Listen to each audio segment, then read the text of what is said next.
Understanding how to develop respect for and knowledge of other cultures begins with re-examining. 안녕하세요. 초등교사 헤라쌤입니다. 저는 교육대학교에서 심화 전공으로 영어 교육을 전공했습니다. 그리고 현재 교육대학원에서 초등 영어 교육을 전공하고 있습니다. 이러한 저의 경험을 바탕으로 해서 영어 교육에 대해 몇 가지 올려드리고 있는데요. 제가 얼마 전에 올려드린 영상에서 사이트 워드를 외워라, 또 동영상을 봐라, 또 픽처북을 시작해라, 이러한 이야기를 나눈 적이 있어요. 그러면 궁금해 하실 것 같아요. 제 아이는 어떻게 영어를 가르쳤는지, 제 아이도 그렇게 영어를 가르쳐서 현재 잘하고 있는지, 이런 것에 대해서 조금 궁금해 하실 것 같아서 제가 그 이야기를 해보려고 합니다. 그럼 제 아이도 그렇게 가르쳤냐라고 물어보시면 사실은 아닙니다.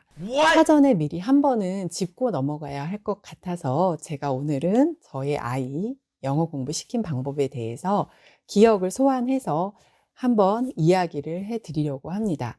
초등학교 1학년 때부터 6학년 때까지 영어 축제라는 명목 하에 스피치 대회, 영어 연극 이러한 활동을 하잖아요. 그러한 활동에 참여를 해서 6년 내내 수상을 했던 아이입니다. 그럼 저희 아이가 굉장히 외향적이고 막 이렇게 앞에 나서는 걸 좋아하냐? 절대 그렇지 않습니다. 조금 내성적이고 학교에 가면 굉장히 조용한 그러한 편에 속하는 아이인데 영어에 있어서만은 조금 자신감이 있는 아이입니다. 그리고 This rule 지금 makes sense on 들리는 some 이 level 소리는 if we 저희 treat 아이가 others 얼마 as 전에 well as we 중간고사 want to be 공부하는데 제가 treated. We 옆에서 will be treated 잠깐 well in return. 목소리만 조금만 This rule 찍겠다고 works well 해서 in a 찍은 monocultural setting. 목소리입니다. 영어를 잘하고 영어책 읽기를 굉장히 즐겨 하는 아이입니다. 그러면 이 아이를 제가 어떻게 가르쳤냐? 이런 유튜브를 찍을 일이 있을 거라는 상상도 못해서 그러한 기억을 저 멀리 보냈다가 다시 이렇게 소환해서 한번 제 아이에게 어떻게 영어를 가르쳤는지 이야기를 해보려고 합니다. 제가 알려드리는 이 방법이 가장 좋은 방법이라고 저는 생각을 합니다. 굉장히 긴 시간과 어떠한 면에 있어서는 인내가 필요한 그러한 과정이 있습니다. 1단계는 0세부터 만 2세까지, 두 돌까지 TV나 또는 휴대폰 영상에 전혀 노출을 시키지 않았습니다. 그게 영어 공부하고 무슨 상관이 있을까라고 생각하실 수 있는데, 물론 저는 0세부터 만 2세까지 영상에 노출시키지 않은 이유는 단지 영어를 위해서만 그랬던 것은 아니에요. 그러나 결과적으로 영어에도 영향을 미칩니다. 즉 1단계는 0세부터 만 2세까지 절대 영상에 노출하지 않기. 이것이 저의 1단계였습니다. 제 아이가 2005년생이니까 요즘은 조금 더 힘들 수도 있어요. 가능한 한 한번 시도해 보시는 걸 추천합니다. 2단계는 만 2세부터 초등학교 들어가기 전까지입니다. 굉장히 계략적이죠. 한 5, 6년의 세월이 있었는데 이 세월 동안 지켰던 것 역시 동영상을 보여주지 않되 하루에 아이의 즐거움을 위해서 한두 시간 정도는 동영상을 보여줬습니다. 어떤 걸 보여줬을까요? 네, 영어로 된 동영상을 보여줬습니다. 아마 제 기억에는 얘가 텔레토비 이런 것도 봤던 것 같고, 굉장히 오래된 거죠. 텔레토비 이런 것도 봤던 것 같고, 그리고 뽀로로를 굉장히 좋아했었습니다. 영어로 된 뽀로로 영상을 보여주고, 또 그 다음에 좋아했던 것들이 옥토너 탐험대, 또 리틀 아인슈타인, 이런 것들이 제 기억에 있어요. 그 디즈니 채널에 나오는 그러한 영상들을 하루에 1시간, 2시간 정도 그냥 아이의 즐거움을 위해서 들려줬습니다. 그리고 영어로 반드시 들려줬습니다. 그 외에는 영상 노출을 또 하지 않았어요. 그 그림만 봐도 모두 이해할 수 있는 거잖아요. 아이가 다 이해하고 있습니다.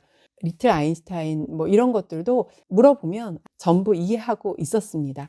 그리고 어느 순간 되니까 뽀로로가 했던 말들, 그 영상에 나온 말들을 이렇게 툭툭 내뱉는데 그걸 뜻을 알아서 이렇게 내뱉는 그러한 과정을 제가 목격했습니다. 초등학교 들어가기 전 6, 7살까지는 이게 다였어요. 3단계는 초등학교 1학년, 2학년 이때쯤인데 이때는 이렇게 동영상만 보여주지 않고 아침 저녁으로 아침에 일어날 때 또는 잘 때 아이에게 CD를 들려줬어요. 기억나는 CD, 매직 트리 하우스 이런 것들 모두 기억이 나지 않아요. 기억을 소환하고 또 저희 집에 그 CD들이 좀 있는 것들이 있거든요. 그런 거를 다시 한번 이야기를 해드리겠습니다. 초등학교 1, 2학년 때는 아침 저녁으로 한 CD를 30분 정도 들려주고 여전히 애니메이션은 이렇게 보여줬었어요. 그 시간을 굉장히 즐거워하고 조금 더 많이 보려고 하고 이랬었던 것 같습니다. 2시간 정도 막 넘어갈 때 있었는데 그럴 때는 제가 막 남편에게 화를 냈던 그러한 기억도 이렇게 떠오르네요. 그리고 이때쯤 이제 학교에 원어민 선생님이 있었는데 그 원어민 선생님이 한국말을 못했어요. 아이 학교에 원어민 선생님이 그때 방과 후 수업으로 영어를 했었는데 아이가 통역사의 역할도 살짝 하고 그러면서 조금 더 영어에 자신감이 생겼던 것 같습니다. 즉 3단계는 아침 저녁으로 CD 들려주기, 그리고 여전히 동영상은 1~2시간 정도 아이의 즐거움을 위해서 보여주기, 여전히 한국어 동영상은 보여주지 않았습니다. 이게 바로 인내가 필요한 거예요. 당시 이제 1, 2학년 되니까 이렇게 학부모들과 교류도 많아지고 아이가 영어를 조금 한다는 이야기를 듣고 어떻게 하면 할 수 있나요? 라고 저에게 물어보신 분들이 있어서 그대로 알려줬어요. 그런데 그게 실천하기가 굉장히 힘들고 이미 한국어 애니메이션에 노출이 된 아이들은 영어 애니메이션을 즐겨보지 않더라고요. 그래서 그때 제가 여기까지 과정을 말해준 친구들 중에서 성공한 친구는 못 봤어요. 그런데 이제 제 조카는 성공한 경우가 있습니다. 그리고 이제 4단계예요. 4단계 때 드디어 아이에게 문자를 가르쳐 주기 시작했습니다.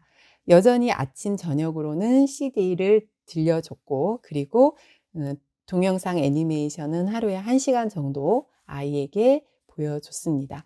이때는 이제 문자를 가르쳐야 된다는 생각을 했어요. 아이가 애니메이션도 다 이해를 하고 CD도 모두 들을 수 있고 한 상태라서 이때 제가 선택한 것이 그 옥스포드 리딩트리 ORT라고 하는데 그러한 그 책도 샀고 그러한 류의 책을 사서 제가 읽어주면서 손가락으로 이렇게 해주면 가장 좋은데 저는 그렇게는 못하고 CD를 들려주고 아이 아빠가 무릎에 앉혀서 이렇게 손가락으로 CD가 읽는 부분 그리고 책이 가는 부분 이렇게 해서 이렇게 매칭시켜 가면서 아이를 무릎에 앉혀 놓고 읽게 했습니다.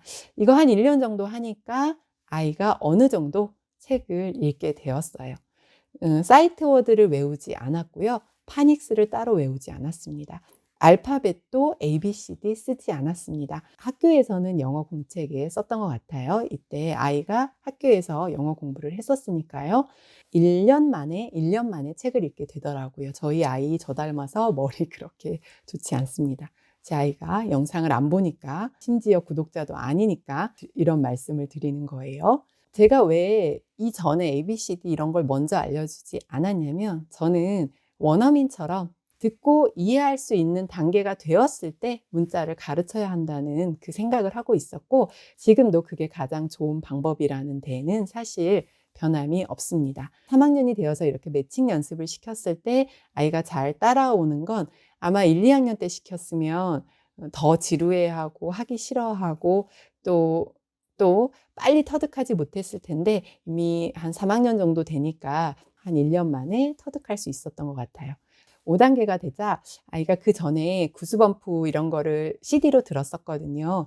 막 이렇게 무서워하면서 밤에 잘 때 막 들었는데 이제 5단계가 되니까 아이가 책을 읽을 수 있잖아요. 그래서 구스범프 또 쉬운 책도 좀 사줬어요. 예를 들면 도크 다이어리 또 윈피키즈 이런 것들 이렇게 쉬운 책도 사주니까 아이가 읽게 되고 되게 즐거워하면서 그 책을 이렇게 들고 다니면서 읽기도 하고 그랬던 그 기간이 있었습니다. 그리고 요때 영국인 화상영어 일주일에 한 번 하는 소설, 뉴베리 소설을 읽으면서 이렇게 글 장문도 도와주시는 선생님이 계셔서 그 선생님과 같이 이렇게 원어민 화상영어도 했었어요. 이제 듣고 이해하고 쓰기까지 되니까 여기에 이제 나머지는 저절로 된다고 생각해서 이후에는 크게 신경 쓰지 않았습니다. 아이는 아침 저녁으로 듣는 CD, 수준별에 맞는 그런 CD 듣는 것도 좋아했고 또 초등학생을 대상으로 하는 그러한 뭐 뉴베리 수상작들, 이러한 수상작들을 주면 아이가 즐거워하면서 읽었기 때문에 이제 이때부터는 제가 크게 신경 쓸 필요가 없어져서 이제 더 이상 크게 신경 쓰지 않았어요. 그리고 지금은 여전히 학생이고 수능 모의고사는 특별히 어려워하지 않는, 그리고 영어책을 즐기는 그러한 학생으로 지금도 아직도 커가고 있습니다. 개략적으로 말씀을 드려서 좀 빠진 부분도 많을 거예요. 제가 기억을 다 못하는 여러 가지 좋은 작품들도 많고 하는데, 남아있는 책들을 한번 살펴보고 혹시 나중에 보충할 것이 있으면 보충하겠습니다. 저의 아이의 이야기에도 불구하고 저는 이러한 것에 초점을 맞추기보다는 초등학교 들어와서 공부를 시작한 아이들, 또는 초등학교 3, 4학년부터 공부를 시작한 아이들에게 어떠한 방법이 가장 좋은지에 대해서 앞으로도 끊임없이 고민하고 연구해서 좋은 영상을 만들어서 올려보도록 하겠습니다. 감사합니다.